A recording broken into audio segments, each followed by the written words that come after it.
will it mean tomorrow to be back in New Era Field for the first time since last season in front of the fans? I mean, I think it's kind of the first time some of the new guys are going to be able to kind of feel that excitement and energy in our stadium.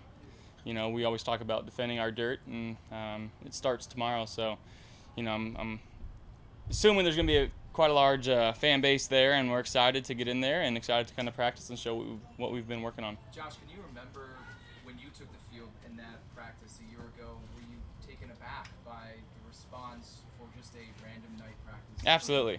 I mean, to see all these fans show up in our stadium and to kind of get that pregame feeling, the jitters and the nerves were actually there, and I think that's kind of what some football players play for. They love that excitement and that energy that they feel when they step on a field for the first time.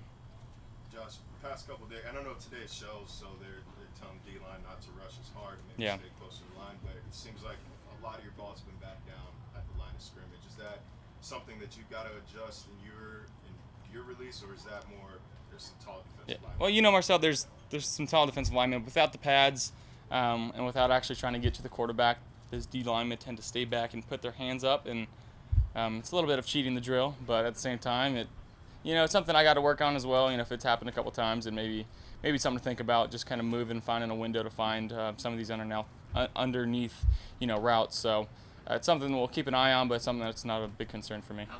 What have you done to keep focused on staying in the pocket, during practice? What's the emphasis been on that? How have you kept reminding yourself? I mean, it's just trusting those around me, understanding that the 5 guys in front of me, they got their job, and I got to trust that they're going to do it. Stay back there and find one of our receivers or tight ends or backs who are going to do their job and get open. It's my job to put the ball on them. So that's what I'm thinking about back there. Ray said that this offseason he kind of had to find himself. He came into this camp with a little different mindset. Where have you seen him, and how have you seen him? Coach McDermott gave him pretty high praise yesterday. Yeah. Well, one, on the field, he's doing the right things, but I think it starts kind of in the meeting rooms. He's very attentive. He's asking the right questions. Whatever a guy like Cole says, he goes out there and he applies it to the game field and the practice field, and he's taken a lot of good steps in the right direction this camp, and it's been exciting to see. Just him being aware of what's going on, being very attentive. Like I said, even on the field, if we have a hot or if I point at somebody and his guy rushes, he's got a knack for just kind of getting into a zone where he feels open, and makes it a little easier for us as quarterbacks to put the ball on him. Josh, since the pads have come on, has anything jumped out to you when watching Devin Singletary? Yeah. Obviously, he's very shifty. He's kind of like a one-cut go, and his vision is it's different. I think for a young guy coming to the league, his vision, being able to see guys in his peripheral, the jump cuts that he's being able to make, I think that people have to respect that, and it just kind of opens it up. When there's one-on-one defender, he's very tough to bring down. So, I'm very anxious to see that when live pads and, getting into maybe a preseason game and seeing some of the things that he can do with the ball in his hand. Josh, what have you noticed in watching Christian Wade navigate this whole thing? It's been awesome, and I got the chance to go to Monaco, actually, and I met some rugby guys, and I went up to them and I was like, hey, I heard you guys play rugby, and they were just kind of standoffish. I was like, do you guys know Christian Wade? A little standoffish. I was like, well, he's my teammate now. And he's, oh, Wadesy, but just the respect that he has over there, and it's a whole different world. And to come here and, completely change your game, and, when you're down, you're down. You don't get to put the ball back, and, he's adjusted well. He's a very positive and bright influence in the locker room, and to have the type of guy like that who he's done a good job, he's done a great job, across the sea there, and to come over here and kind of risk everything to put his hopes and his dreams on the line to be an American football star. There's a lot of respect that goes into that. How would you have been as a rugby player? I don't know if I would have been any good. I can't kick the ball. I don't know. Well, maybe in a previous life. I don't know. Josh, think back 1 year ago. How much really different is it? How much compared to your head spinning, learning the offense, being a pro for the first time, and coming out here now and kind of knowing everything and what to do with. How drastic of a difference is it that even maybe surprised you of what it would be from year 1 year 2? Just as far as understanding the type of offense that we have going in, obviously the concepts and knowing where our receivers are supposed to be lining up, it's just night and day for me. I'm going out there and I'm seeing little things. And Coach Dable always kind of preaches, don't be extraordinary at one thing, but make the ordinary things great.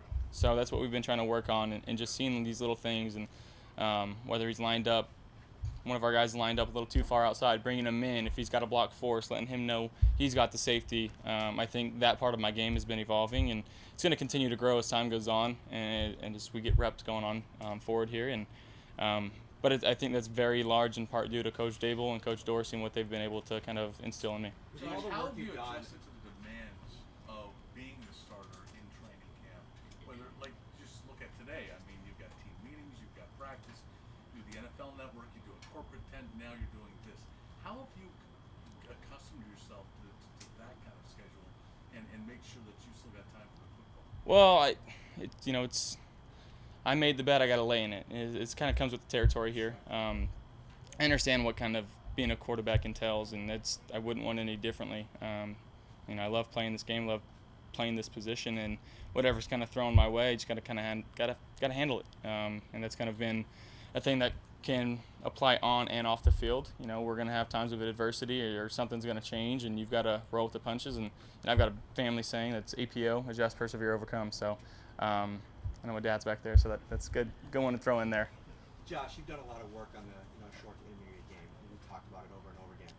Is it at this point in camp, 7 days in, are you celebrating those easy ones, those Cole Beasley connections, the same way you would, the ones downfield that John brought? Absolutely. And we had one play today. It was near the goal line, and Dre had just kind of found a window like 4 yards in front of me. I dumped it onto him before he got to the will linebacker, and it was a touchdown. And that's one of those. I was like, "Let's go, Dre!" Like that's what we need right there. And for him to have that kind of knack to find a little zone, and me to find him and put it on him where I did, it's definitely steps in the right direction. You're talking about the drastic difference between last year at this time and right now. Do you see Tyree Jackson going through some of those growing pains that you went through last year? Absolutely, and I talked to him.